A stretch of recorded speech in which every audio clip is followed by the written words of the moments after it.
One of the things that has bothered me about the loss of my husband is that I never really had a chance to say goodbye. The cardiac arrest was totally unexpected.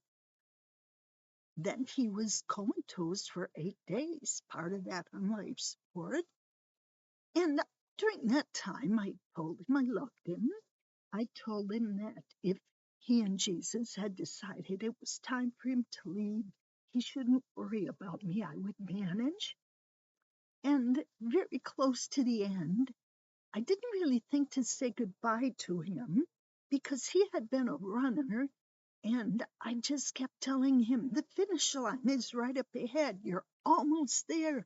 You're going to win. But I never said goodbye.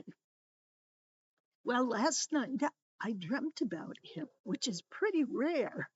I don't usually, but I had a lovely dream.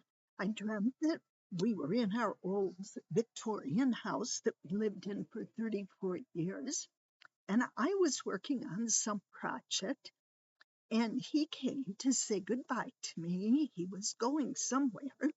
He was dressed in his usual business attire, and he had on his beige trench coat that he wore over his suit when it was cold out, and he kissed me goodbye.